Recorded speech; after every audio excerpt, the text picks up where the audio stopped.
With a serene smile and a metal badge, she turned mockery into a lesson. She arrived as just another customer, but her identity shook an entire structure. Since that day, that branch was never the same. Welcome to the channel. Before we begin, like and subscribe so we can keep creating stories like this one. On a stifling Monday morning, Grace Montgomery entered a bank branch alone in downtown Chicago. The humid July heat seeped through the automatic doors, but it wasn't just that making small beads of sweat pearl on her forehead. She wore a simple, floral dress, worn sandals, and carried a large cloth bag with traditional American embroidery, inherited from her grandmother from Kentucky. Her pace was slow, not only from the weight of her body but also from the invisible weight of the stairs she felt falling on her like silent daggers. Grace needed to withdraw a significant amount to pay the rent for her mother, Mrs. Sophia, who lived in West Side, a distant neighborhood where buses stopped running after 8 at night. In that district, her mother was the only family she had left, and she couldn't let her face difficulties because of a late payment. As soon as she crossed the revolving doors, she perceived quick looks loaded with prejudice. Employees whispered among themselves behind their computers. Some customers subtly moved away from the line where she was waiting. A young teller, with a poorly disguised expression of impatience, flashed a forced smile when Grace approached the priority line. She tried to keep her eyes fixed on the number monitor, ignoring the stifled comments that reached her ears. She should look for a gym before coming to the bank, or these people live on government support, right? Each word dug into her skin, but Grace had learned to build a shell. It wasn't the first time, and she knew it wouldn't be the last. When her number was called, "Window 4, please," she walked with determination to the counter. The teller, a young woman with impeccable makeup and perfectly manicured nails, looked the customer up and down and let out an audible sigh she didn't try to disguise. With an artificial tone of voice, she asked for the documents. Grace handed over her ID and card, explaining that she needed to withdraw a cash amount. "That amount is quite high, ma'am. Are you sure you haven't mixed up accounts?" asked the teller, without hiding a tone of doubt that bordered on mockery. Her eyes scanned the screen as if looking for something out of place. "I'm sure," Grace replied calmly. Her voice, surprisingly melodious for someone of her build according to stereotypes, maintained a polite but firm tone. The employee typed something, frowned, and shook her head with a theatrical gesture. "I'm very sorry, but such an amount can only be authorized with additional verification. It's bank policy. I'll need you to show proof of income and an additional ID. I have the password and the registered fingerprint. Everything is in order. Look." Grace extended her thumb toward the biometric reader. The teller hesitated and looked around, then called the manager on the internal phone. The man appeared. Minutes later, tall in a navy blue suit, artificial smile, and an expression of perpetual hurry. His badge read, "Robert Spencer, Manager." He didn't even address Grace directly, but spoke to the employee as if the customer were invisible. "What's happening here, Melissa?" he asked impatiently. "The lady wants to withdraw an amount above what's allowed and refuses to present additional documentation," the teller responded, deliberately exaggerating the situation. Her eyes sought the manager's approval. The manager then turned to Grace, shot a contemptuous look, and asked in a condescending tone, "And where do you work, ma'am?" The word "ma'am" came out of his mouth as if it were a veiled insult. "At the moment I'm in a job transition," Grace responded, maintaining her composure. The manager let out a chuckle as if he'd heard a private joke. "I can imagine, but without the proper documentation we cannot release that amount. Please vacate the window, people are waiting." His eyes turned to the line, where several customers observed the scene with unhealthy curiosity. The entire atmosphere sank into an uncomfortable silence for a few seconds. Security guards tensed, prepared for any altercation. Grace took a deep breath, pulled her cell phone from her purse, typed a quick sequence, and made a video call. On the other end of the line appeared a man in a suit, a face well known in the American public sector. The manager's eyebrows rose in surprise when the phone screen turned toward him. "You're speaking with the new president of the National Commission for Banking Supervision. This call is being recorded for audit purposes," said the male voice. From the phone, the manager's face visibly paled, as if all the blood had left his body in an instant. He tried to step back, but his legs seemed unresponsive. The teller began to stutter. The whispers abruptly ceased, as if someone had turned down the volume of the world. Grace continued, now with a different posture, erect and confident. This bank has been selected for a surprise audit on the treatment of customers with obesity and reduced mobility. All interactions since I entered have been recorded by hidden cameras, including the one at the entrance door, which captured all the offensive comments. The branch turned into a tomb. Grace's cell phone remained connected, transmitting everything. On the screen, the man confirmed with an authoritative voice, "Mrs. Montgomery is fully authorized to act on behalf of the Commission. Proceed as you see fit." In the minutes that followed, Grace walked firmly to the manager's office. She requested access to conduct files, branch recordings, and contact with the bank's legal department. She ordered the temporary suspension of the teller and requested the presence of regional management. All this under the incredulous gaze of those present, who observed how the woman who moments before they had judged and belittled now commanded the situation with undeniable authority. But this surprising revelation was just the beginning of a transformation that would shake the foundations of American financial institutions. No one in that branch could imagine that this seemingly isolated incident would be the spark that would ignite a silent revolution in the treatment of vulnerable people across the country. And Grace Montgomery, the invisible woman whom everyone now looked at with amazement and fear, was just beginning to show the extent of her power and determination. The next day, the news spread like wildfire. A customer who recorded part of the scene with her cell phone shared it on social media, and within hours, the hashtag Dr. Dignity Lady was on all platforms. The impact was immediate. Headlines in all newspapers, support tags, heated debates on morning programs. The woman many had ignored was now a symbol of strength and social change. The morning news opened with the same image. Grace Montgomery, standing before the bank manager, holding her phone like a shield of justice. "A silent revolution has begun in the American banking system," announced Rachel Maddow on her news program. The new president of the National Commission for Banking Supervision, Grace Montgomery, has unmasked discriminatory practices through an undercover operation in the central offices of the commission, located in a modern building in downtown. Grace observed the media repercussion from the window of her office. Chicago spread before her, vibrant and chaotic. On her desk, a photograph of her mother, Mrs. Sophia, reminded her why she had accepted that position after years of anonymous work in the depths of the financial system. "Are you ready for the press conference, Ms. Montgomery?" asked her assistant, Henry Dawson, an efficient young man with horn-rimmed glasses and a sincere smile. He was one of the few people who had treated her with genuine respect since before her appointment. "As ready as I can be, Henry. Did all the media confirm?" "All of them, ma'am. Even international correspondents are coming. Your operation has drawn attention beyond our borders." Grace nodded, adjusting her navy blue jacket. She had chosen a sober but elegant outfit for the occasion. Unlike many women in her position, she didn't try to disguise her body with loose clothing. Her physical presence was part of her message.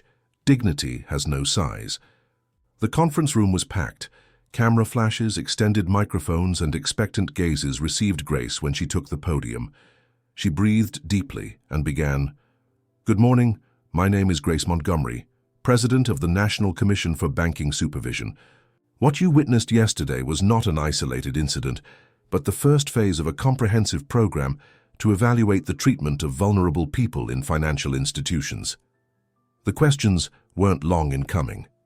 "Why did you decide to expose yourself personally to this situation?" inquired a reporter from CNN. "Because statistics and reports don't show the complete reality. I needed to experience firsthand what thousands of Americans live daily. Discrimination is not captured in graphs. It's felt in wounded dignity." A murmur of approval ran through the room. Another journalist raised his hand. "What concrete measures will you take against the banking institution and its employees?" Grace maintained her firm stance. This is not about punishing individuals, but transforming systems. We have temporarily suspended those involved for an evaluation, but the important thing is the structural reforms we will implement: mandatory training, inclusive service protocols, and surprise audits. The conference continued for an hour, with Grace answering each question with a perfect mix of authority and empathy. When it ended, the applause was spontaneous. She had managed to convey not only indignation, but also hope.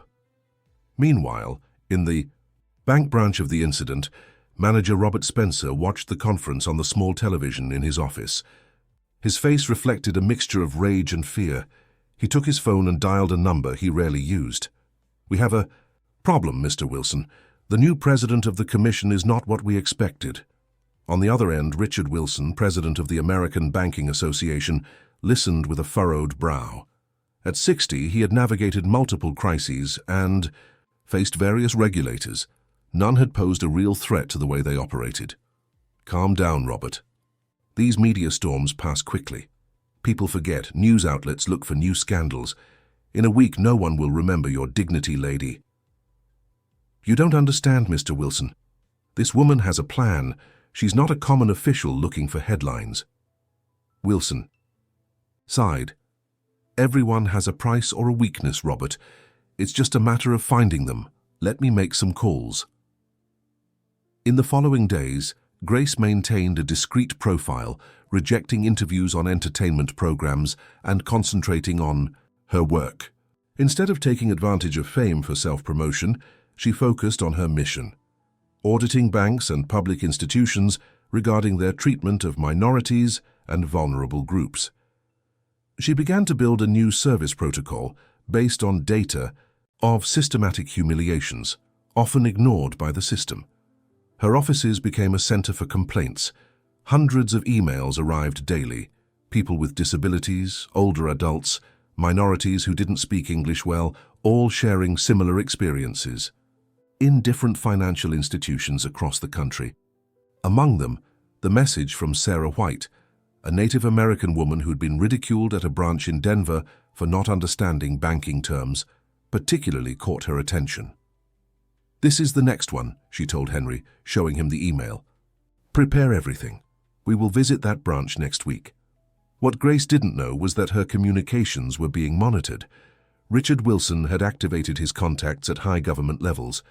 An informant within the commission itself sent him daily reports on the new president's movements. "She's more dangerous than we thought," he told his associates at a private meeting at the Industrialists Club. "She's not looking for publicity. She's looking for real change. If we let her continue, our operating costs will increase significantly with all these inclusive adaptations she proposes." The bankers nodded, concerned about the financial implications. "What do you suggest, Mr. Wilson?" asked one of them. "Internal pressure. We have friends in the Treasury Department who can complicate her life, and meanwhile, we need to find something in her past, some irregularity we can use." The gears of an invisible machinery began to move against Grace. However, she continued advancing, ignorant of the conspiracies being woven against her. In her modest apartment in Lincoln Park, she reviewed files until late hours, preparing for the next phase of her plan. A call interrupted her concentration. It was Frank Vance, the Secretary of the Treasury, who had appointed her to the position. "Grace, we need to talk. Your approach is generating unease in certain circles." "Unease or discomfort, Secretary?" "Both. I want you to consider a more gradual approach. Rome wasn't built in a day. And America can't wait another administration to treat all its citizens with dignity. With all due respect, Secretary, I was appointed to change things, not to keep them the same, but with better presentation." The call ended with palpable tension. Grace knew she had just earned a powerful adversary, but she hadn't come this far to back down now. As she put away the files, her gaze stopped on a photo of herself as a child, smiling despite the teasing she already received then for her weight. "For you," she whispered to the image, "and for all those who continue to be invisible." The battle was just beginning, and Grace Montgomery was prepared to fight it to the bitter end, without imagining that soon she would face attacks from fronts she had never anticipated. The bank branch in Denver looked impeccable that morning. The employees, alerted about a possible inspection visit, had been instructed to show their best face. What they didn't expect was that the inspector would arrive dressed as a Native American woman, with her traditional embroidered blouse and colorful skirt. Grace had coordinated this operation with Sarah White, who accompanied her as an advisor. Both women entered the bank, Grace with a long braided wig, made up to slightly darken her skin. The disguise was convincing, so much so that when she approached the window and spoke in Lakota, the reaction was immediate. "I'm sorry, ma'am, but we don't have anyone here who understands that. Don't you speak English?" The teller showed a mixture of annoyance and condescension. Sarah, who really was Native American, translated Grace's words. She says she needs information about how to open an account to receive remittances from her son who works in California. The teller sighed dramatically. Tell her she needs official ID, proof of address and an initial deposit of $1,000, and that she should learn English if she wants to do banking transactions. When Sarah translated this response, Grace responded in Lakota, but with a firmer tone. The teller, visibly irritated, called her supervisor. A middle-aged man approached with an expression of annoyance. "What's the problem, Lisa? These Native Americans don't understand the procedure and are delaying the line," the teller responded, without bothering to lower her voice. The supervisor looked at the women with disdain. "Look, ladies, this is not the place for you. Maybe at the community bank in your reservation, they can help you better." It was then that Grace removed her wig and spoke in perfect English. "I think you've just demonstrated exactly why we're here." The supervisor's face lost color. "I'm Grace Montgomery, president of the National Commission for Banking Supervision, and I've just verified the complaints about discrimination against indigenous people at this branch." The scandal didn't take long to break out. The images of the operation, discreetly recorded, were spread first on social networks and then on national news. This time the reaction was even stronger. Indigenous groups from all over the country expressed their support for Grace. International organizations applauded the initiative. The hashtag #ShawnBanksForAll became a worldwide trend. But within the commission itself, a group of directors began to question Grace's methods. In a tense board meeting, Andrew Bennett, Director of Regulations, took the floor. "With all due respect, Ms. Montgomery, your undercover operations are generating a negative image of the entire financial system. We are receiving pressure from the Banking Association." Grace looked at him fixedly before responding. "The negative image is not generated by my operations, Mr. Bennett. It's generated by the discriminatory practices we are exposing. And as for the pressures, I remind you that our function is to regulate banks, not to please them." Other directors exchanged uncomfortable looks. They were accustomed to a more traditional style of regulation: discreet meetings, gentlemen's agreements, gradual changes that wouldn't alter the status quo too much. Grace represented a break with that tradition. "Methods are as important as objectives," Bennett insisted. "We're transforming a serious institution into a media spectacle." "Does the dignity of people seem like a spectacle to you, Mr. Bennett?" Grace responded, maintaining her composure but with firmness. "Don't confuse visibility with spectacle. If discrimination has been normalized, it's precisely because it occurs in the shadows, where no one sees it or questions it." The meeting ended with palpable tension. Grace knew she had just drawn a dividing line within her own institution. Upon leaving, Henry waited for her with worrying news. "Ma'am, someone has leaked confidential information to the press.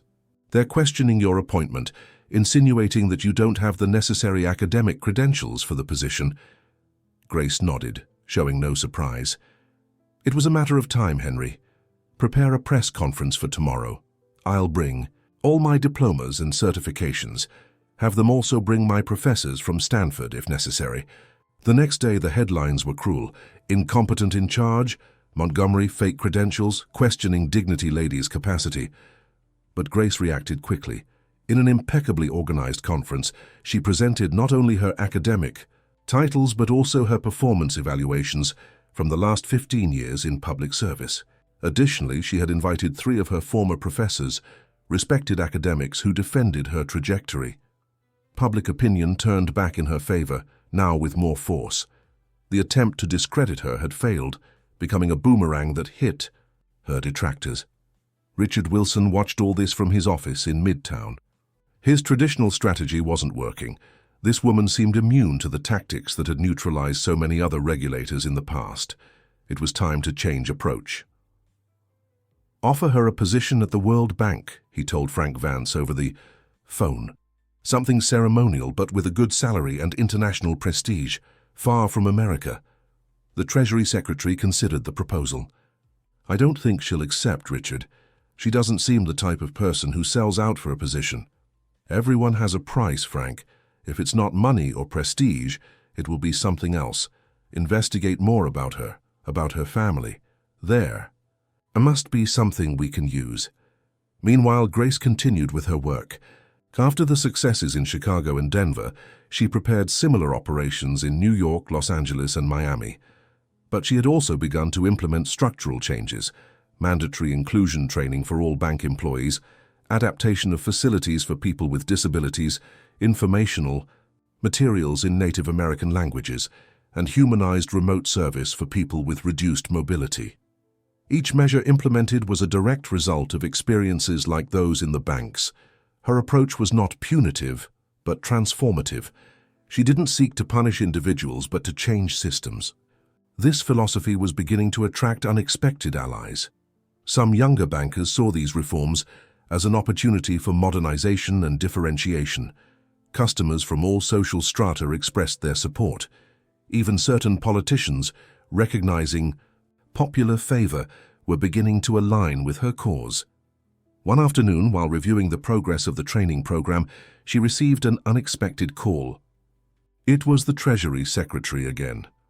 "Grace, I have an interesting proposal for you. The World Bank is looking for a Latin American representative for their new financial inclusion initiative. I immediately thought of you." The offer was tempting. Triple the salary, international prestige, the possibility of influencing global policies. Any other official would have accepted without hesitation. "I appreciate the consideration, Secretary," she responded after a pause. "But my work here is just beginning. America needs me more than Washington." "Think about it carefully, Grace. Opportunities like this don't come twice. Besides," his voice acquired a darker tone, "the political climate can change. Positions like yours depend on wills that fluctuate." The message was clear, a veiled threat. "I've always been aware of that, Secretary. I prefer to do what's right while I can than to do what's convenient to last longer." Upon hanging up, Grace remained thoughtful by the window of her office. The city spread before her, vibrant and contradictory like the entire country. She knew she had just rejected not only a job offer, but also an easy exit from the battlefield that was approaching. What she didn't imagine was that her enemies, frustrated by their failures, were about to attack where it would hurt her most. That same night, her phone rang with a call from her mother.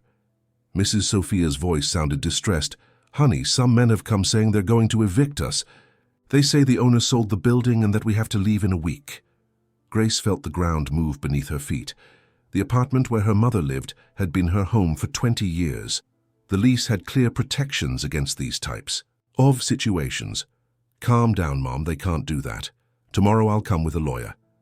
What Grace didn't know was that this was just the first in a series of personal attacks designed to distract her and break her spirit.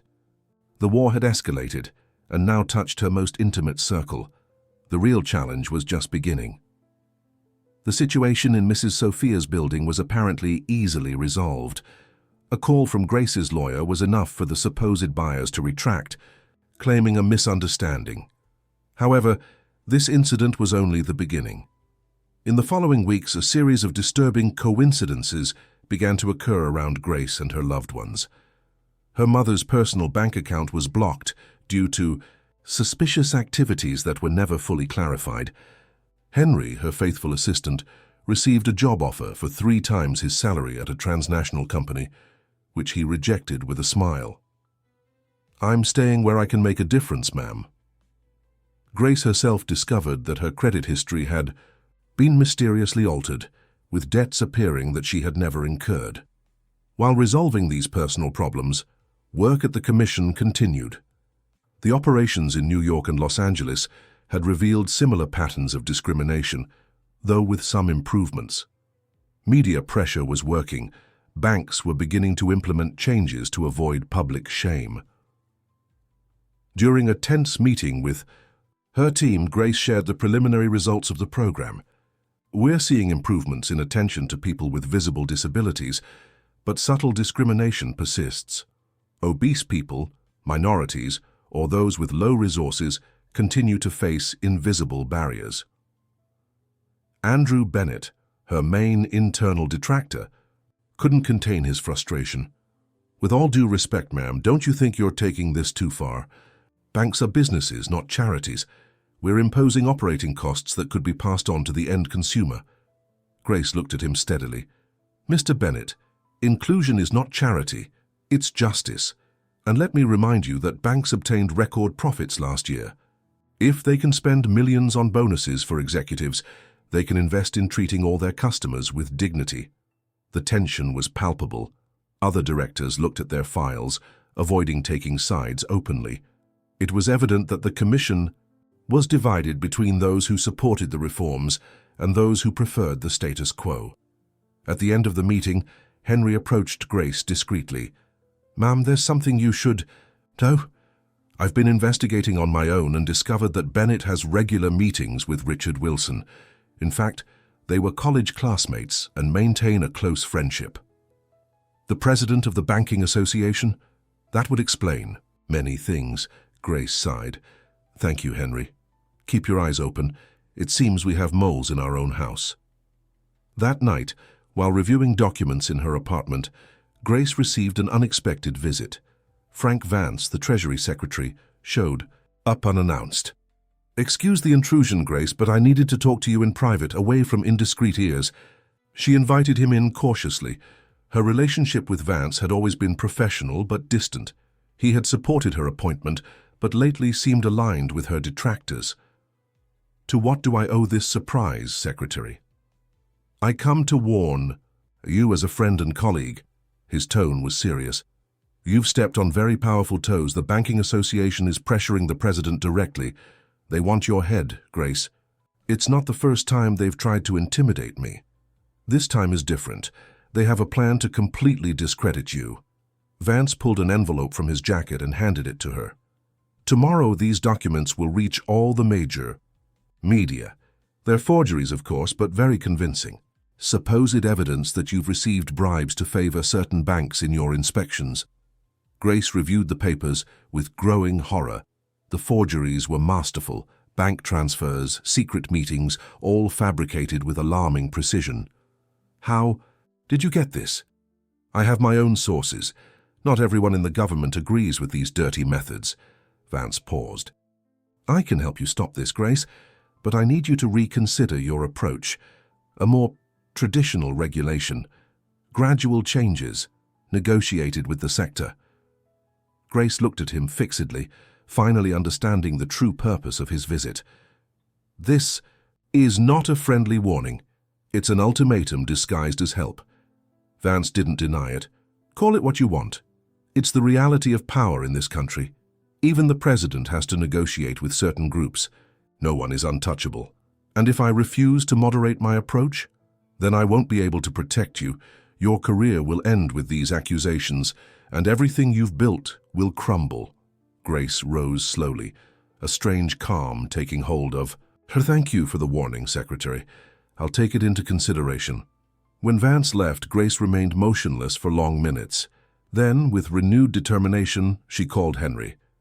I need you to come to my apartment right now, and bring the recording equipment. We have work to do all night. The next morning, while the media prepared to receive the package of incriminating documents, Grace convened an urgent press conference. The room was packed. Journalists, cameras, representatives of the government and the banking sector. Richard Wilson and Frank Vance occupied prominent places with expressions of feigned concern. Good morning, everyone.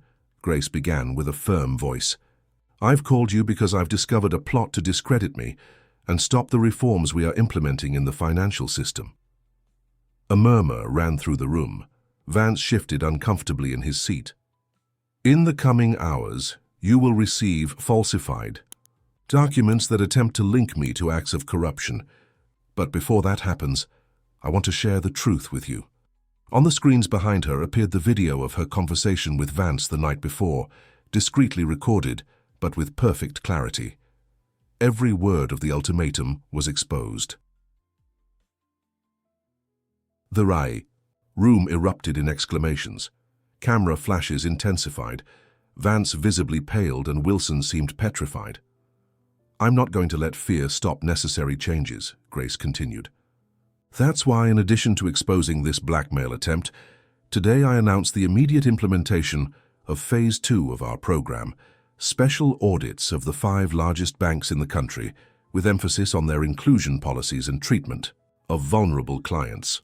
The boldness of her counterattack left everyone stunned. Instead of defending herself, Grace had gone on the offensive. Journalists pounced on Vance when he tried to leave the room.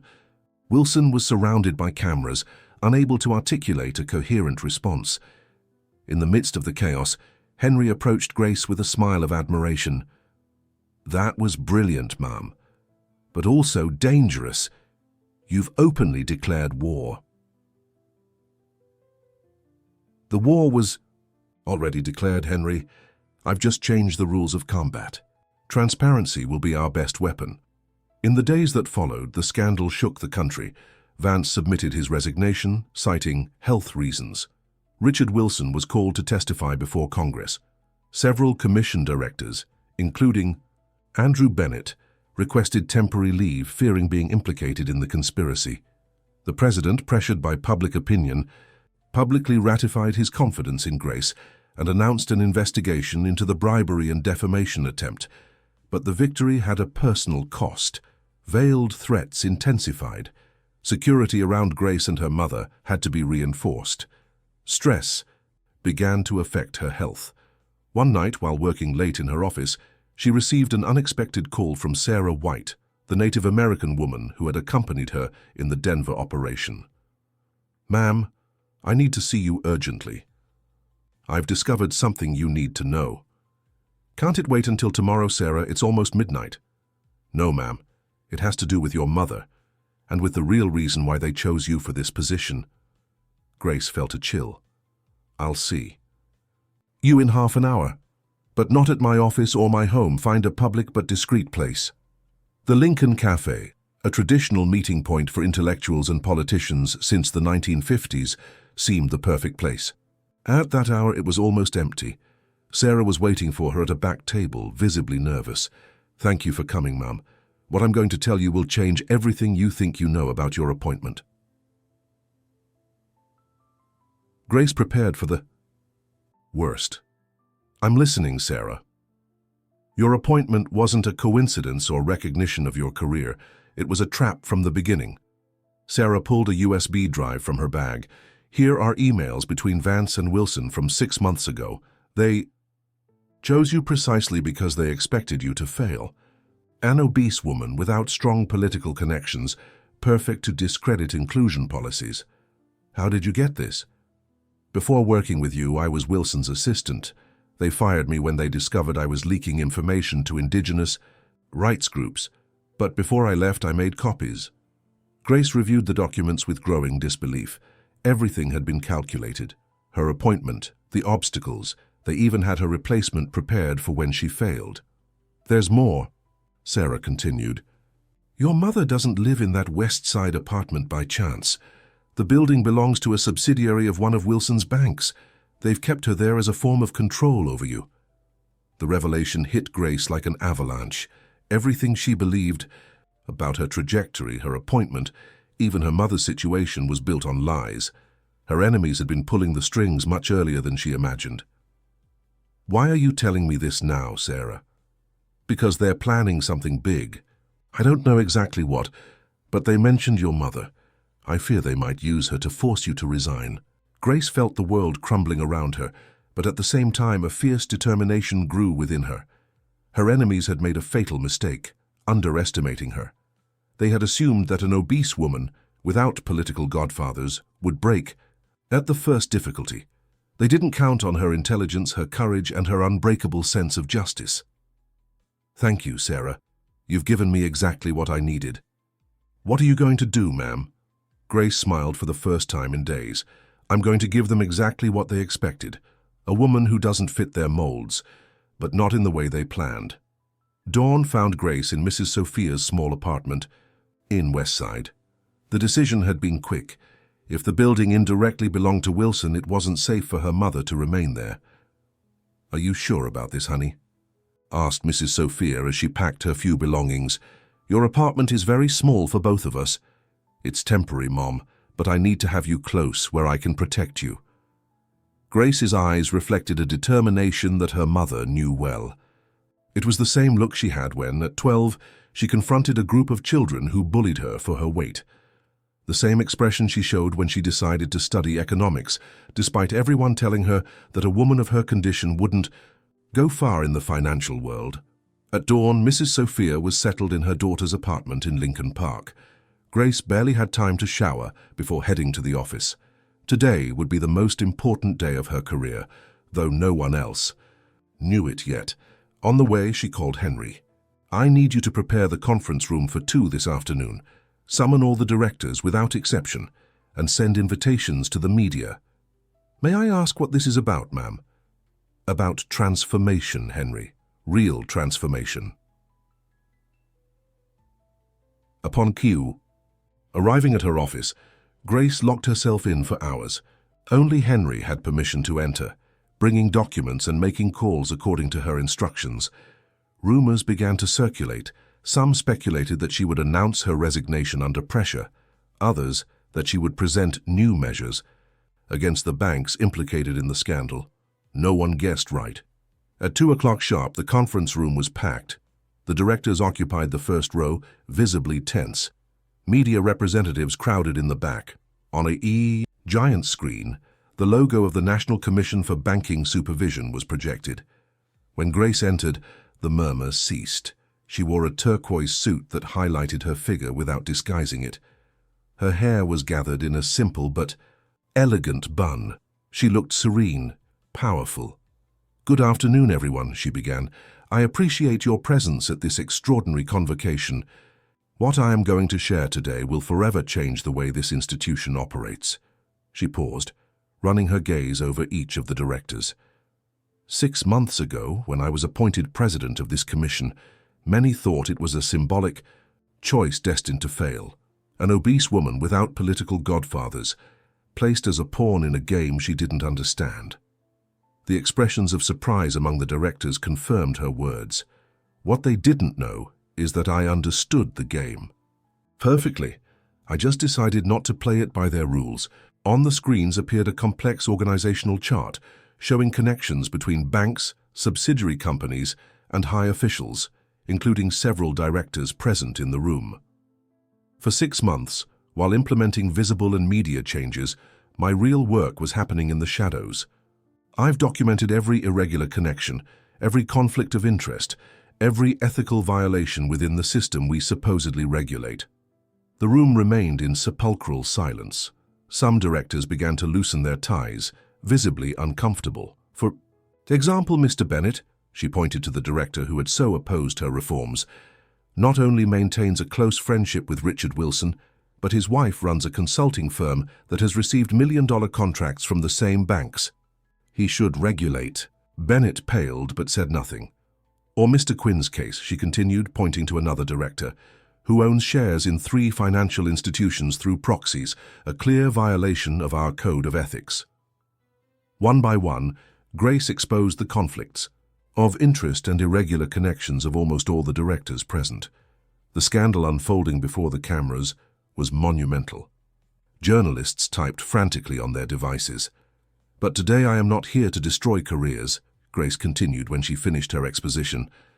"I am here to announce a radical transformation of this institution." On the screens appeared a new organizational chart, completely reorganized.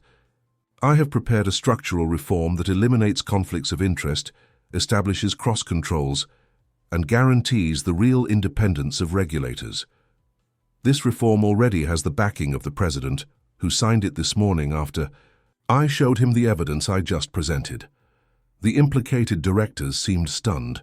Some began to whisper among themselves, already planning their defense. As of today, all directors are temporarily suspended until an independent commission evaluates each case. Meanwhile, an interim team that I have personally selected will assume their functions.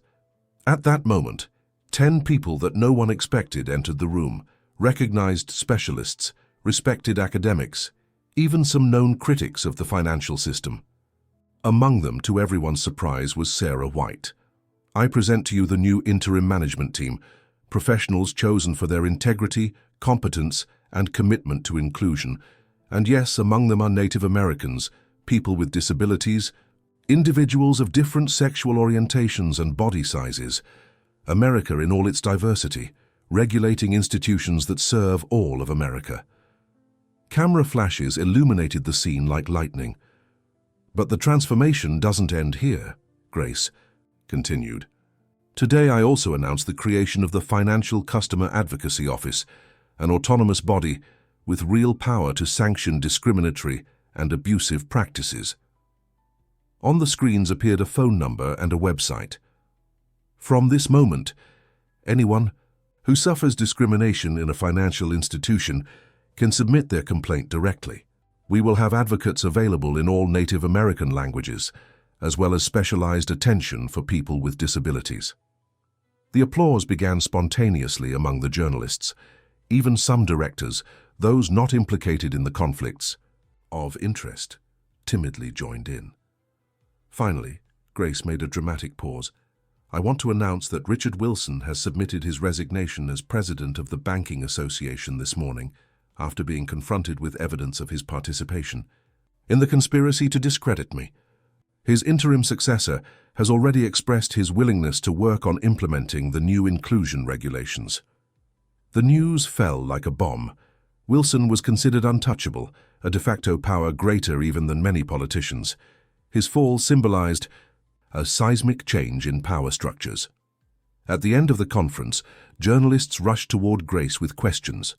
She responded with calm and precision, without dodging difficult topics, but also not gloating in the fall of her adversaries.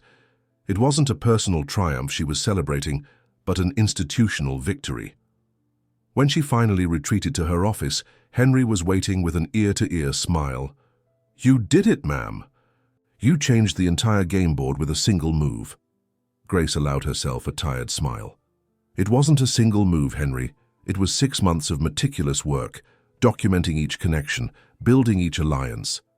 While they underestimated me, I was learning their secrets. And what comes next? Now comes the hardest part. Building on the ruins. It's not enough to expose what was wrong.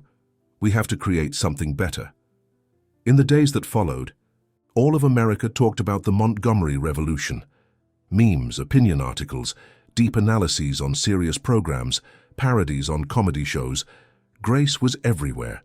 Social networks were boiling with testimonies from people who now dared to denounce discrimination suffered in banks and other institutions. The Advocacy Office received thousands of cases in its first week. But while the country celebrated the change, Grace faced a moment of personal truth. In her apartment, where she now lived with her mother, she reflected on the journey that had brought her there. "What are you thinking about, honey?" asked Mrs. Sophia, observing her from the small sofa where she was knitting. "About the day you decided to enroll me in swimming when I was 10, despite everyone saying a girl of my weight would be humiliated." Mrs. Sophia smiled sweetly. Remember I told you, your body doesn't determine your worth, Gracie. It's what you do with it that matters. That phrase has accompanied me all my life, Mom, when kids made fun of me, when professors underestimated me, when bosses ignored me. I always knew my value wasn't in my appearance. Her mother left her, knitting, and approached her. And now all of America knows it too. In those days, Grace received offers to write books, give international lectures, even proposals to make a television series based on her life. She rejected almost all of them, accepting only those that directly contributed to her mission. She didn't want to become a celebrity. She wanted to be an effective official. A month after the historic press conference, the new policies were beginning to show results.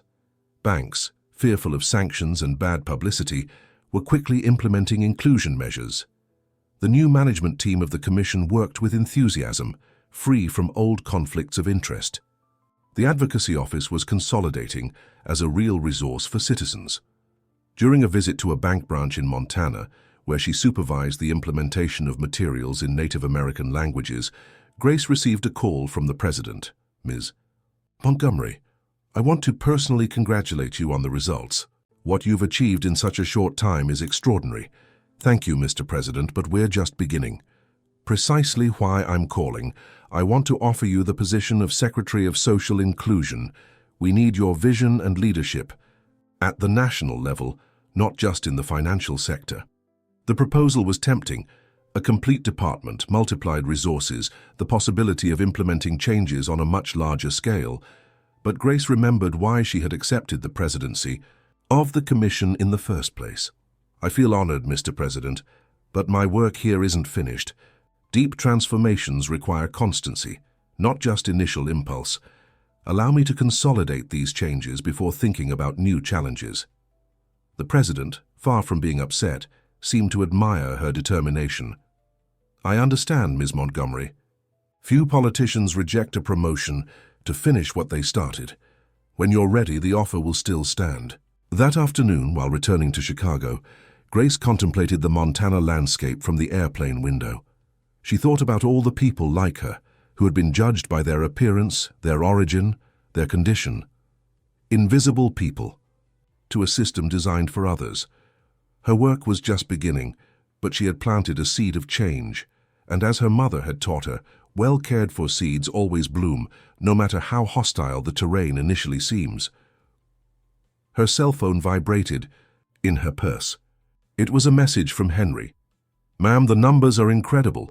Complaints about discrimination have dropped 60% in a month, and branches that implemented all our recommendations report a 22% increase in new customers from traditionally excluded sectors.